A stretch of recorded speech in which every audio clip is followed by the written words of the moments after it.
L'audience ne s'acheva ni dans les cris ni dans les larmes, mais dans un silence plus tranchant qu'une lame. Lagos, cette cité bruyante et agitée, sembla retenir son souffle au moment où le marteau du juge s'abattit, tranchant 15 années de mariage en un seul coup. Amara Obi se leva lentement, telle une reine quittant son trône, son visage impassible ne trahissant rien de la tempête intérieure. De l'autre côté de l'allée, Sheik Obi affichait le sourire arrogant d'un conquérant. Flanqué de Ngozi et Busy, ses deux maîtresses l'une ardente comme une flamme, l'autre douce comme la soie qui s'accrochait à ses bras comme si elles avaient remporté la victoire sur Amara elle-même. Mais Amara se contenta d'ajuster son pagne, lança à son ex-mari un regard mi-apitoyé, mi-prophétique, et murmura des mots qui jetèrent un froid dans l'air. 3 heures, c'est tout ce qu'il faut pour que l'orgueil ne devienne poussière. Sheik rit de cet avertissement énigmatique, le mettant sur le compte de l'amertume. Pour lui, Amara était fini, un vestige de sa vie passée, un fardeau dont il s'était délesté avec succès. Le torse bombé, il sortit du tribunal en se pavanant, exhibant sa montre en or, clé de voiture tintant entre ses doigts. Ngozi se pencha pour l'embrasser sur la joue, déclarant haut et fort que la vraie femme était enfin arrivée. Busy, gloussant comme une enfant, dansait sur ses talons sur les marches du palais de justice. La petite foule à l'extérieur chuchotait, certains secouant la tête, d'autres filmant la scène avec leur téléphone. Amara les dépassa tous sans un mot, sa dignité silencieuse contrastant vivement avec leur spectacle tapageur. Elle savait une chose qu'ils ignoraient, Sheik était sorti de ce tribunal libre, certes, mais il avait aussi marché droit dans une toile dont il ne pourrait jamais se dépêtrer. Le trajet depuis le tribunal fut rempli de rires, de musique et de projets pour la soirée. Sheik leur promit du champagne, une nouvelle garde-robe, et laissa même entendre qu'il ferait bientôt de Ngozi son épouse légitime. Il parlait avec l'assurance d'un homme qui pensait que le monde tournait autour de ses choix. Pourtant, la ville autour de lui semblait observer en silence, comme dans l'attente. Lagos est une ville qui aime humilier les hommes comme Sheik, une ville qui se nourrit de secrets et de trahisons. Et tandis qu'il se prélassait dans son triomphe temporaire, l'avertissement d'Amara planait en arrière-plan comme une fumée d'encens, attendant son heure. 3 heures après le divorce, le trio arriva dans un lounge populaire de Victoria Island. L'air nocturne charriait des effluves de suya grillée et de parfums coûteux, la musique pulsait de basses qui faisaient trembler les verres. Sheik et ses maîtresses entrèrent comme des rois, exigeant l'attention. Ils commandèrent des bouteilles de champagne sans même regarder les prix, et le serveur s'inclina avec un sourire forcé. Il riait fort, se moquant d'Amara qu'il qualifiait de démodée, trop lente pour la vie citadine, et pas assez femme pour un homme du calibre de Sheik. Chaque insulte était accueillie par un éclat de rire. Chaque toast était porté au déshonneur d'Amara. Pour eux, cette nuit était un couronnement, Amara détrônée, Ngozi et Busy couronnés à sa place. Mais ce qu'ils ignoraient, c'est que les murs de Lagos ont des oreilles et que les serveurs de Lagos ont des téléphones. Les serveurs échangeaient des regards, les yeux vifs et calculateurs. L'un enregistra le rire ivre de Sheik, un autre captura les cris de Busy, Amara n'est rien comparé à nous. En quelques minutes, les clips commencèrent à circuler en ligne. Le temps que leur deuxième bouteille de champagne soit vide, les réseaux sociaux s'étaient déjà emparés de l'affaire, un homme d'affaires se moque de son ex-femme après le divorce. Sheik Obi s'affiche avec 2 maîtresses. Les commentaires fusèrent comme des flèches, honteux. S'il ne peut pas gérer les siennes, il ne peut pas gérer son entreprise. Ngozi et Busy vont le finir. Ivre d'arrogance et d'alcool, Sheik ne se doutait pas qu'il creusait sa propre tombe à chaque éclat de rire. Ngozi, cependant, remarqua les regards. Elle était intelligente, plus affûtée que ne le suggérait le rire innocent de Busy. Elle se pencha vers Sheik et le prévint, « Tous ceux qui te sourient ce soir ne sont pas tes amis. » Mais Sheik la repoussa du revers de la main, portant un autre toast. Busy dansait sur la table, renversant du champagne sur sa robe, tandis que d'autres clients filmaient en secret. Cette nuit-là, Sheik pensait célébrer sa liberté. En vérité, il diffusait sa chute en direct à la ville qui n'oublie jamais. À la fin de la nuit, les 3 chancelèrent vers la voiture de Sheik, ivres d'alcool et d'orgueil. Ils foncèrent vers le manoir, la maison ancestrale de son père Aleki, riant de la façon dont ils allaient la redécorer pour l'adapter à leur nouvelle vie. Ngozi se vantait de vouloir déchirer le portrait de mariage d'Amara. Busy s'extasiait à l'idée de remplir la chambre principale de draps en satin rose. Sheik, agrippant le volant, leur promettait le monde. Mais alors que les portes apparaissaient, quelque chose d'étrange les attendait. 3 grandes valises trônaient devant le portail, illuminées par les phares. Les gardes se tenaient raides, le visage pâle, comme s'ils attendaient une exécution. Chic écrasa les freins, la confusion marquant son visage. « C'est quoi ces bêtises » aboya-t-il. Les gardes remuèrent, mal à l'aise, puis bégayèrent, « Patron, madame a donné des instructions. » Ordre du tribunal aussi. La propriété ne vous appartient plus. La mâchoire de Chic tomba. Il sortit en titubant, foudroyant du regard la maison familière qui semblait désormais étrangère. Sa plaque sur le portail, « Résidence Obi », avait disparu, remplacée par une plaque en laiton sobre indiquant « Amarao ». Ses maîtresses échangèrent des regards nerveux, leur rire envolé. Ngozi, qui récupérait toujours vite, siffla entre ses dents. Mais même elle ne pouvait masquer son malaise. Busy s'agrippait au bras de Chic comme une enfant effrayée. Les gardes refusèrent d'ouvrir le portail, baissant la tête de honte. Chic rugit, menaça, maudit, exigea. Mais la maison resta close pour lui. Ce n'était plus chez lui. Leurs affaires en robe de créateur, costumes italiens et perruques voyantes gisaient au portail comme des ordures attendant le ramassage. À cet instant, la prophétie d'Amara prit vie. En 3 heures seulement, l'orgueil était bel et bien devenu poussière. Alors qu'il restait bloqué devant le manoir, la pluie commença à tomber, détrempant les bagages et faisant couler le maquillage de Busy. Chic jurait bruyamment, mais Ngozi eut un petit sourire en coin. Puis elle dit quelque chose qui perça la nuit. « Pensais-tu vraiment pouvoir être plus malin qu'Amara ? Sais-tu pourquoi elle connaissait chaque mouvement que tu allais faire ? Parce que c'est moi qui lui ai tout dit. » Le silence tomba comme un coup de tonnerre. Busy haleta, ses grands yeux remplis de confusion. Chic se tourna lentement, l'incrédulité creusant des sillons sur son visage. Ngozi croisa les bras, son sourire tranchant. « Je lui ai donné les documents, Chic. Les titres fonciers frauduleux, les contrats falsifiés. Elle m'a bien payé, et j'en ai fini avec toi. » Busy hurla, se jetant sur Ngozi, la traitant de traîtresse. Les 2 femmes se battirent, se tirant les cheveux et se griffant le visage, sous le regard impuissant des gardes.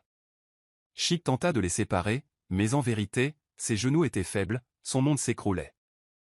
Pour la première fois, il réalisa qu'il avait été trahi non seulement par sa femme, mais aussi par la maîtresse en qui il avait le plus confiance. Amara n'avait pas seulement attendu le karma. Elle l'avait construit brique par brique avec l'aide de Ngozi. Tandis que Ngozi s'éloignait dans la nuit, laissant sa valise derrière elle, Busy sanglotait de façon incontrôlable. Chic restait sous la pluie, fixant les portes closes d'une maison qu'il ne pouvait plus appeler sienne. L'orgueil, jadis son armure, était devenu sa prison. Et loin de là, dans un appartement calme où elle vivait désormais, Amara était assise près de la fenêtre, sirotant son thé, regardant l'orage. Ses lèvres s'étirèrent en un sourire imperceptible. Le jeu ne faisait que commencer. Amara n'avait pas trébuché sur la victoire par hasard. Elle avait tissé sa toile bien avant le divorce. Dans le calme de nombreuses nuits, alors que Chic la croyait endormie, elle veillait, étudiant les documents, scannant les contrats et traçant chaque étape frauduleuse de son mari. Il l'avait toujours crue trop douce pour comprendre son monde, trop naïve pour saisir les affaires. Mais Amara était la fille de son père, un homme qui avait bâti son empire avec prudence et prévoyance. Elle avait observé, appris et discrètement archivé chaque preuve pouvant un jour devenir une arme. Lorsqu'Ngozi, audacieuse et rusée, l'avait approchée en secret avec des offres d'informations en échange d'argent et de protection, Amara sut que les dieux de la justice étaient déjà de son côté. Elle ne cria pas. Elle ne l'exposa pas immédiatement.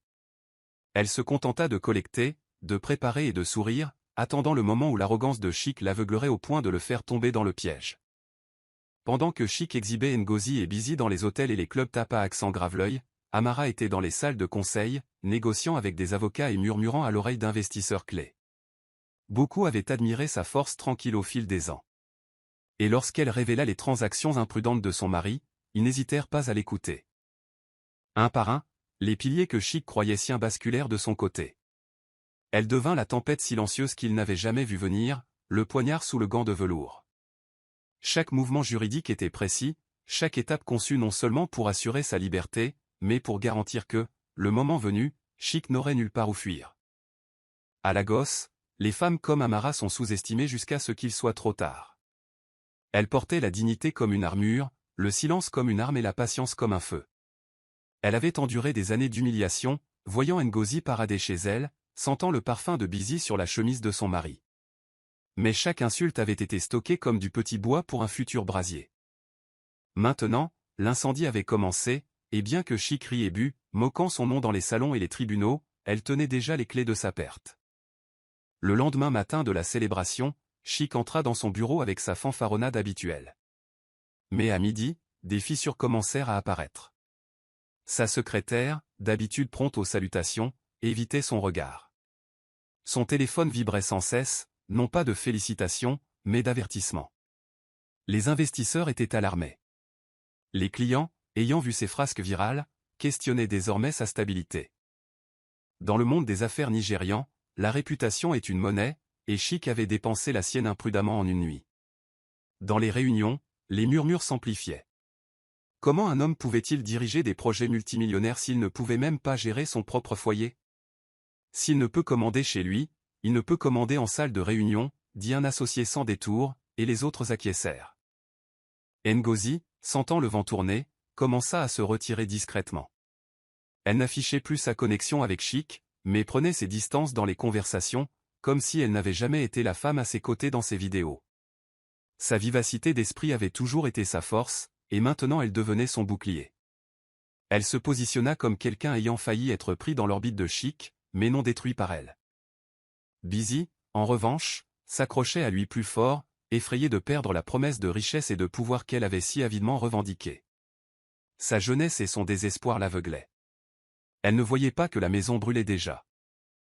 Le soir venu, Chic sentit le poids de l'isolement peser sur lui. Les mêmes hommes qui lui tapaient dans le dos quelques semaines plus tôt refusaient maintenant ses appels. Ses comptes professionnels étaient scrutés, ses contrats menacés. La chute avait commencé, non pas avec un grand fracas, mais avec le craquement silencieux de la confiance. Amara avait déclenché la première vague, et la gosse, toujours avide de scandale, la porta plus loin encore qu'elle ne l'avait anticipé. Chic était assis dans son bureau, fixant son téléphone, la sueur au front, tandis que la ville qu'il avait jadis encensée commençait à l'effacer de sa mémoire. Dans les jours qui suivirent, l'orgueil de Chic batailla avec sa peur. Lorsqu'il ne put plus supporter le silence des investisseurs et les murmures dans les couloirs, il fit irruption dans la nouvelle résidence d'Amara. Les gardes à son portail le reconnurent, mais ne s'inclinèrent pas. Leur respect avait changé de camp. Amara le reçut sur le seuil, son pagne soigneusement noué, le regard calme, sa présence royale. Elle ne ressemblait en rien à la femme qu'il avait rejetée comme faible.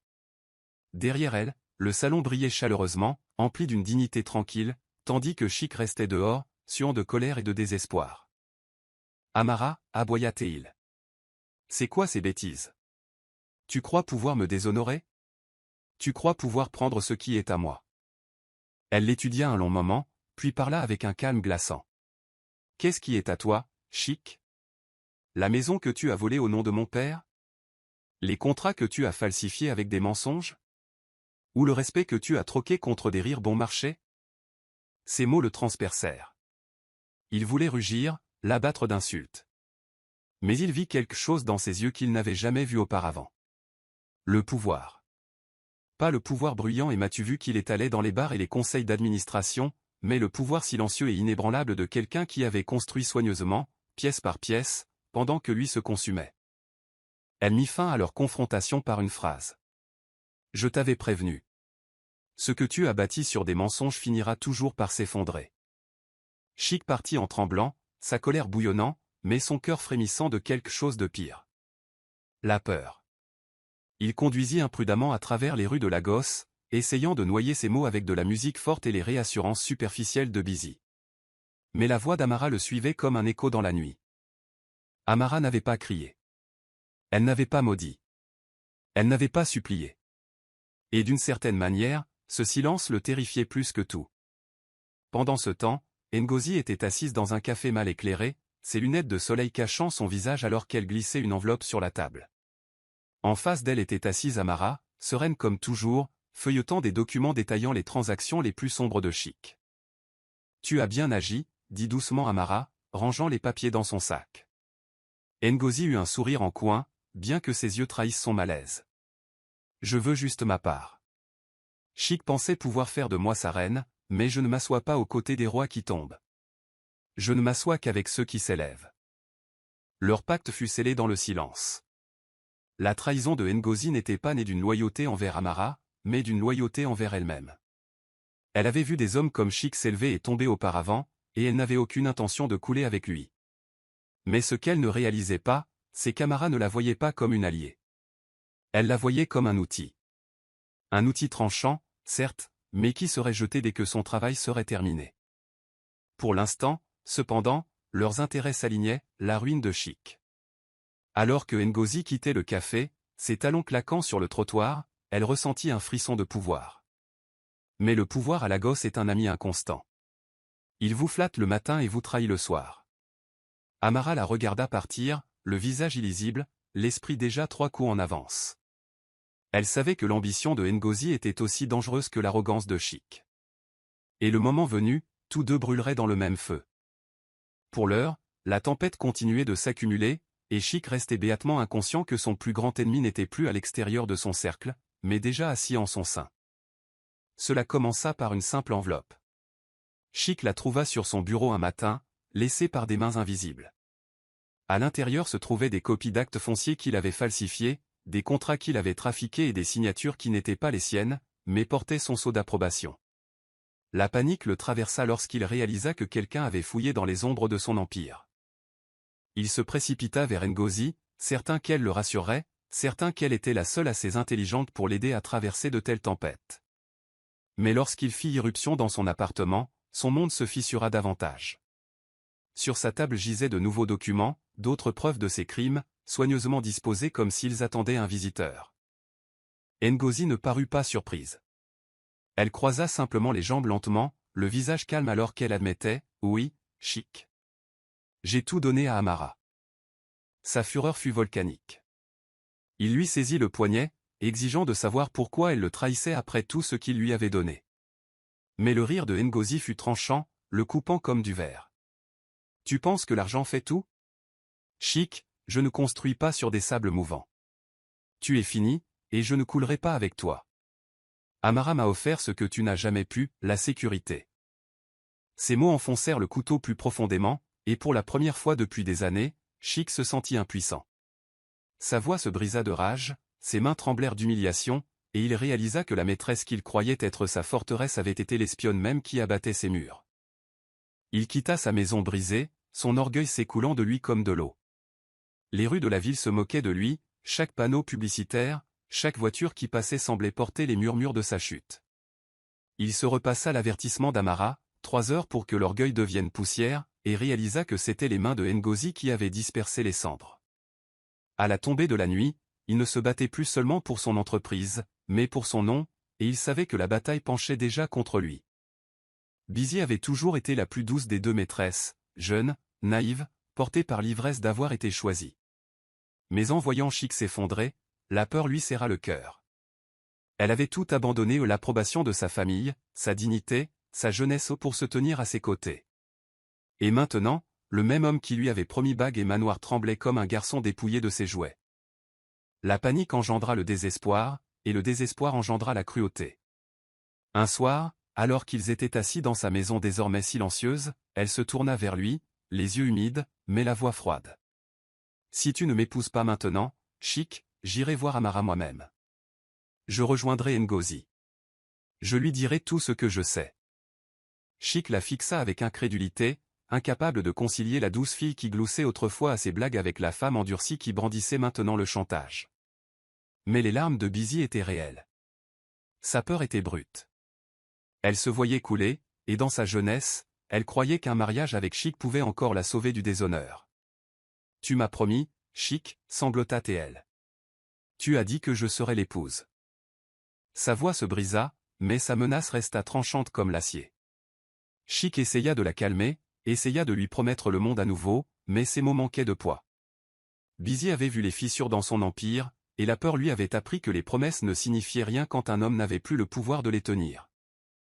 Cette nuit-là, ils ne dormirent pas. Chic resta assis en silence, serrant son téléphone, l'esprit bouillonnant de combine. Busy pleurait doucement à côté de lui, la poitrine soulevée par la panique. Ils n'étaient plus amants. Ils étaient des otages se tenant mutuellement en joue, chacun s'accrochant à un avenir qui leur glissait déjà entre les doigts. L'air entre eux ne sentait plus le parfum et le rire, mais l'effroi et la méfiance. Le monde des affaires n'a aucune patience pour le scandale, et Chic apprit cette vérité douloureusement.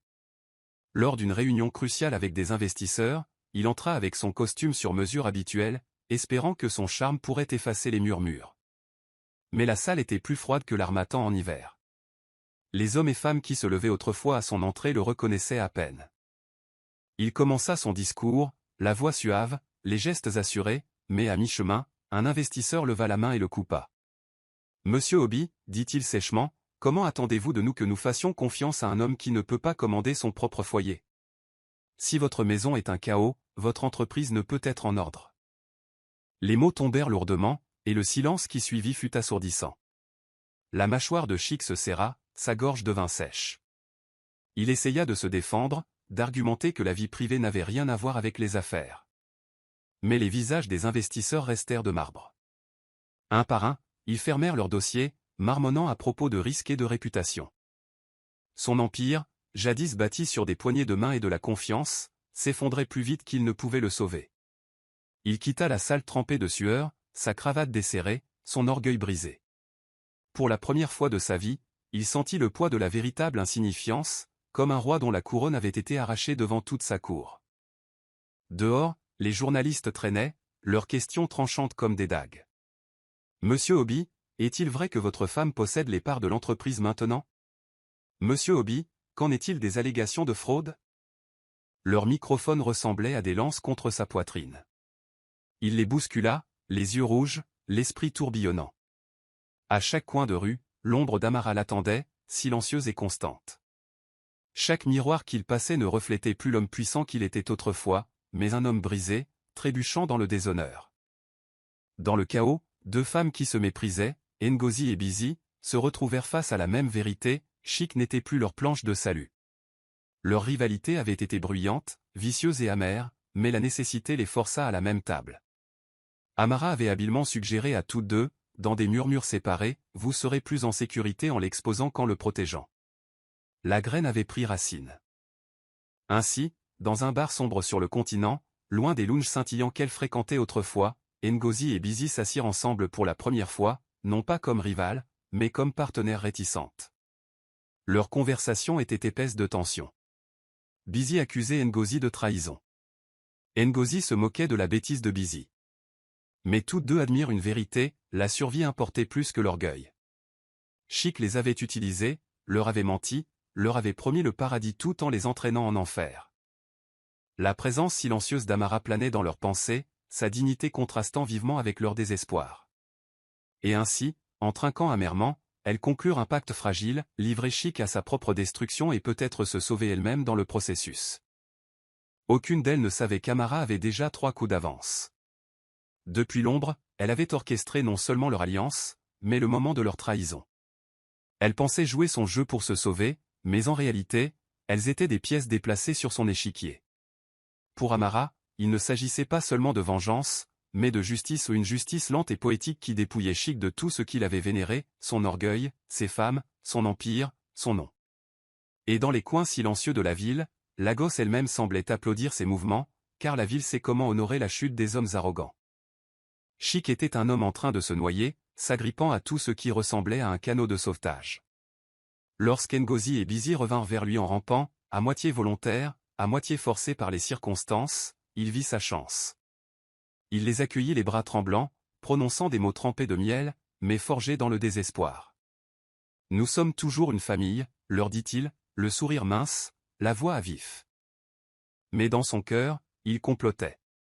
Il prévoyait de les enregistrer, de les traîner de nouveau dans son camp, de les utiliser comme des pions contre Amara.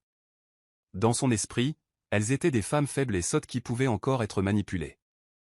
Il organisa un dîner dans son appartement temporaire, dressa la table avec du vin, et attendit, confiant de pouvoir les ramener à lui. Pourtant, lorsqu'elles arrivèrent, vêtues d'ombre plutôt que de glamour, il ne vit aucune loyauté dans leurs yeux. Ngozi, vive comme toujours, remarqua l'enregistreur caché sous le vase de fleurs. Elle eut un petit rire doux, un rire qui fit tomber l'estomac de Chic. Toujours à essayer de jouer, Chic? Tu n'apprends jamais. Busy, tremblante, recula, ses yeux dartant vers la porte. Ce que Chic ignorait, c'est qu'Amara leur avait déjà parlé à toutes les deux, semant le doute, les avertissant de ses ruses. Et ainsi, le dîner censé les lier de nouveau à lui devint un théâtre de trahison, avec Chic dans le rôle du bouffon. Alors qu'il tentait de sauver la soirée, offrant des promesses vides de mariage et de richesse, Ngozi sortit son téléphone et lui montra des messages, la preuve qu'Amara avait déjà reçu tous les documents qu'elles avaient promis de faire fuiter. Son cœur sombra, son visage devint pâle, et pour la première fois depuis des années, Chic réalisa qu'il n'était plus le chasseur, mais la proie. Le piège qu'il avait tendu ne s'était pas refermé sur ses maîtresses, mais sur lui-même. Et quelque part dans son appartement calme, Amara sirotait encore son thé, son silence plus lourd que le tonnerre. La tempête n'éclata pas en murmures, mais en sirène. Quelques jours après le dîner raté, le bureau de Chic fut envahi par des officiers au visage sévère qui passèrent devant ses employés paniqués et entrèrent directement dans son bureau d'angle vitré. Ils avaient des mandats, des documents et une liste de charges plus longue que son ambition. Détournement de fonds. Faux et usage de faux. Acquisition illégale de terrain. Sa voix tonna alors qu'il tentait de protester, mais leur silence l'écrasa. Il fut menotté devant le personnel même qu'il avait humilié pendant des années, traîné à travers le hall comme un voleur ordinaire. Les téléphones flashaient. Les appareils photo cliquetaient. L'homme jadis intouchable devenait un spectacle, sa chute une performance à dévorer pour la gosse. Il ne fut pas gardé longtemps. Les pots de vin avaient encore un certain poids, mais les dégâts étaient irréversibles. Au moment où il sortit en titubant du poste, son visage était éclaboussé sur tous les réseaux sociaux. Chic Obi arrêté pour fraude. Son nom, autrefois prononcé avec admiration, était maintenant une chute de blague. Les enfants dans les rues se moquaient de lui, chantant des chansons grossières. Ses rivaux en affaires trinquaient dans une célébration silencieuse. Même ceux qui avaient un jour envié ses voitures tape à accent grave l'œil secouaient maintenant la tête, marmonnant à propos de l'orgueil qui précède toujours la chute. Et à travers tout cela, Amara resta silencieuse.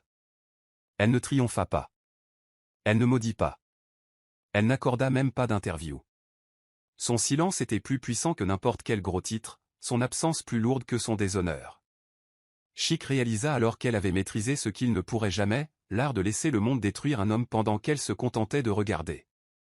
L'humiliation le dévorait vivant, mais pire que la honte était la certitude glaçante que la femme dont il s'était moqué tenait désormais les ficelles de tout son destin. Si l'empire de Chic s'effondrait, le monde de Busy se désintégrait. Jeune et naïve, elle avait lié son identité à lui, croyant ses promesses, façonnant son avenir autour de ses mensonges. Maintenant, le monde se moquait d'elle aussi. La maîtresse devenue mendiante, écrivit un blog, ses photos placardées avec des ricanements. Elle essaya de sauver sa dignité, de menacer Chic de mariage à nouveau, mais il n'avait plus le pouvoir de lui donner quoi que ce soit. Elle devint frénétique, visitant les bureaux des investisseurs, suppliant, pleurant même au portail. Mais les portes se fermaient plus vite qu'elle ne pouvait frapper. La même société qui avait un jour applaudi sa beauté crachait maintenant sur son désespoir. Son point de rupture arriva un après-midi humiliant où elle fit irruption dans le salon de coiffure de Ngozi, hurlant que Ngozi avait tout ruiné. Les femmes s'affrontèrent violemment, arrachant perruques et griffant visage, tandis que les spectateurs filmaient joyeusement. En quelques heures, la vidéo devint virale, les maîtresses de Chic se battent dans un salon. Le nom de Busy devint de la boue. Les marques qui lui offraient autrefois des contrats de mannequinat se retirèrent, les amis disparurent, même sa famille refusait de répondre à ses appels. Elle avait tout sacrifié pour un homme qui n'avait plus rien à donner, et maintenant elle était réduite à un avertissement, un conte moral sur la façon dont l'avidité aveugle et la trahison dévore. Dans les nuits qui suivirent, elle pleura jusqu'à ce que son corps lui fasse mal. Mais la gosse n'avait aucune pitié pour les maîtresses en pleurs. Elle sombra dans l'obscurité, son histoire avalée par la fin sans fin de la ville pour de nouveaux scandales. Amara ne la mentionna jamais plus. Busy avait été une pièce sur l'échiquier, et maintenant elle avait disparu. Le jeu continuait sans elle. Le monde de Chic rétrécit rapidement. La maison était partie. Les contrats étaient partis. Les maîtresses, jadis loyales dans leur fin, l'avaient abandonné Ngozi en quête de survie, Busy avalé par le déshonneur. Ses amis ne répondaient plus à ses appels. Les hommes qui buvaient autrefois du champagne avec lui dans les clubs traversaient maintenant la rue quand ils le voyaient arriver. Même sa famille, embarrassée par la tache sur son nom, prit ses distances. Il devint un fantôme hantant sa propre ville, marchant dans les rues où ses panneaux publicitaires trônaient autrefois, maintenant remplacé par des hommes d'affaires plus jeunes et plus affamés. La solitude le rongeait. Les nuits qui rugissaient autrefois de musique résonnaient maintenant de silence. Il buvait seul, son reflet se moquant de lui depuis le fond des bouteilles vides. Il se souvenait des yeux calmes d'Amara, de son silence, de son avertissement. Et pour la première fois, il s'avoua qu'il avait perdu plus que la richesse. Il avait perdu une femme qui avait été sa véritable force, même quand il la méprisait. L'arrogance qu'il avait autrefois alimentée devenait maintenant sa malédiction, chuchotant à ses oreilles, le narguant avec les souvenirs de tout ce qu'il avait jeté. Et Amara? Elle s'épanouissait. Elle devint un nom prononcé avec respect, une femme qui reconstruisait l'entreprise de son père avec grâce et vision. Les investisseurs qui avaient fui Chic affluaient maintenant vers elle. Là où son arrogance avait fermé des portes, sa dignité les ouvrait. Elle ne cherchait pas la vengeance dans le bruit. Sa victoire était calme, mesurée, permanente. Et bien qu'elle ne se retournât jamais vers lui, Chic sentait son ombre partout, lui rappelant que le silence, lorsqu'il est manié par les bonnes mains, est l'arme la plus mortelle de toutes. L'orgueil de Chic était réduit en poussière, mais son cœur s'accrochait à un espoir dangereux, qu'Amara puisse encore se souvenir de l'homme qu'il était avant que l'arrogance ne le consume. Un soir, il apparut à sa résidence, non pas dans ses costumes sur mesure habituels, mais dans une chemise froissée, le visage émacié, les yeux lourds d'insomnie. Les gardes faillirent l'empêcher d'entrer, mais Amara l'autorisa. Il se tenait dans son salon entouré de la chaleur de l'ordre et de la grâce, un contraste saisissant avec le chaos de sa vie. Sa voix se brisa lorsqu'il parla. « Amara, j'ai eu tort. J'étais aveugle. Je pensais que tu étais ma cage, mais tu étais mon ancre. Donne-moi une chance, pas comme mari, mais comme partenaire. Laisse-moi t'aider à reconstruire. Je me fiche que le monde me voit petit, laisse-moi juste me tenir à tes côtés à nouveau. » Sa supplique était désespérée, ses mots lourds de regret, pourtant Amara resta composée. Elle ne triompha pas, ni ne se moqua de lui. Au lieu de cela, elle l'étudia comme si elle évaluait un étranger, et non un homme qu'elle avait aimé autrefois. Son silence brûlait plus fort que le feu, le forçant à remplir le vide avec plus de mots, plus de supplications, plus d'humiliation. Il tendit la main vers elle, mais elle se retira doucement, le regard stable et froid. Pour Chic, ce petit geste fut plus fort que n'importe quelle gifle, car il lui disait que le pont qu'il avait incendié ne pourrait jamais être reconstruit. Amara le laissa épancher son cœur jusqu'à ce qu'il soit vide, ses genoux manquant de flancher, son orgueil déchiqueté au-delà de toute reconnaissance. Puis, du même ton calme qu'elle avait toujours eu, elle dit, « Tu ne me demandes pas de pardonner, tu exiges que j'oublie. » Mais certaines cicatrices sont gravées si profondément que même le pardon ne peut les effacer. Tu vivras, Chic, mais tu vivras avec le poids de ce que tu as perdu. C'est là ton jugement. Ces mots mirent fin à la supplique. Chic quitta sa maison ce soir-là les mains vides et le cœur vide, avec seulement la douleur creuse d'un homme réalisant trop tard ce qu'il avait détruit. Dans les semaines qui suivirent, Chic tenta de s'accrocher aux vestiges de son empire brisé, mais la ville était déjà passée à autre chose. Amara s'élevait gracieusement dans les conseils d'administration, respectée pour son intelligence et admirée pour sa dignité. Son silence devint légendaire. Les gens chuchotaient que son refus de dire du mal de son ex-mari la rendait plus puissante que n'importe quelle insulte. Pendant ce temps, Chic devenait l'homme que les autres plaignaient à voix basse, un monarque déchu errant sans couronne ni royaume. Chaque fois qu'il apparaissait en public, les murmures le suivaient comme des ombres. Une fois, lors d'une conférence d'affaires, Chic tenta d'approcher Amara devant ses investisseurs. Il avait l'air brisé, ses mots bafouillants, demandant seulement à être vu comme pertinent à nouveau. Amara se tourna vers lui, la voix calme mais assez tranchante pour fendre les murmures de la foule. La miséricorde n'est pas un retour. Je te pardonne, mais le pardon n'est pas une restauration. Les investisseurs, frappés par son sang-froid, se rallièrent davantage à elle. Chic, le visage rouge et humilié, sortit de la salle en trébuchant, réalisant que la miséricorde n'avait jamais semblé aussi froide. Cette nuit-là, alors qu'il était assis seul dans un petit appartement loué, il comprit la profondeur de la vengeance d'Amara. Ce n'était pas une vengeance de feu et de fureur, mais de silence et de distance. Elle n'avait pas cherché à le ruiner publiquement. Elle l'avait simplement laissé se ruiner lui-même, puis avait refusé de lui donner le baume de sa compagnie. C'était là la miséricorde la plus glaciale qui soit, car elle le forçait à respirer, à marcher, à vivre, mais avec le vide traînant derrière lui comme une ombre qui ne partirait jamais.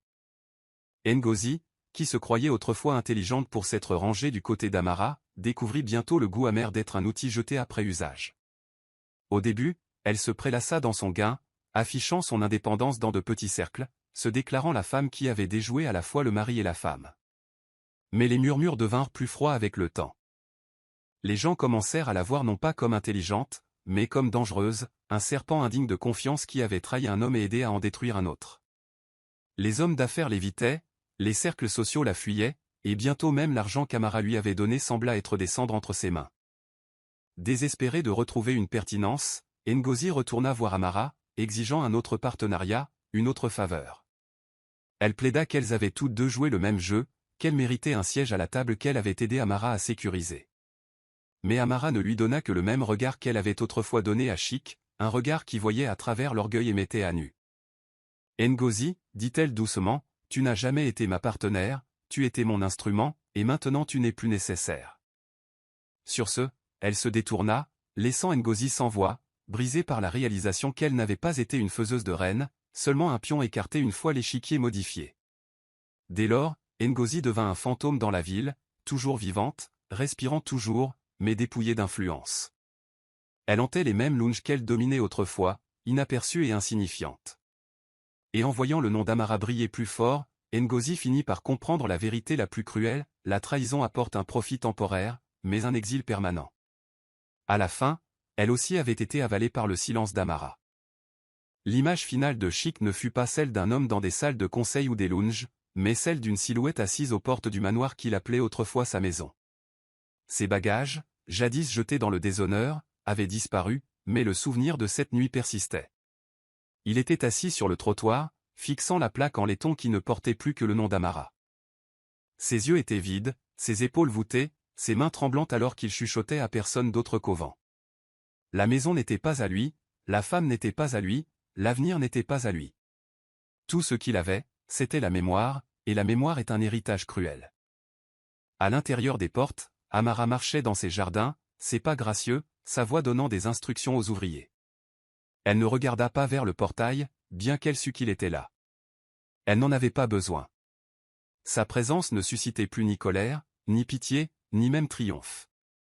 Il était simplement un homme réduit en poussière, un homme qui riait autrefois fort dans les tribunaux, mais qui était maintenant assis en silence à la merci de ses propres regrets. Sa prophétie s'était accomplie. 3 heures avaient suffi pour que l'orgueil devienne poussière, mais une vie entière ne suffirait pas pour le rassembler à nouveau. Alors que le soleil se couchait sur Lagos, la ville avala l'histoire de Chic pour en faire une légende. Les gens chuchotaient à propos de l'homme qui avait tout perdu par arrogance, des maîtresses qu'il avait trahies, et de la femme qui s'était élevée du silence vers la force. Mais Amara ne se souciait pas des murmures. Elle ne se souciait que de la paix tranquille qu'elle avait reconstruite. Et ainsi, tandis que le monde se souvenait de son déshonneur, elle marchait vers son avenir avec sa dignité intacte, laissant Chic s'effacer comme la poussière emportée par le vent du soir.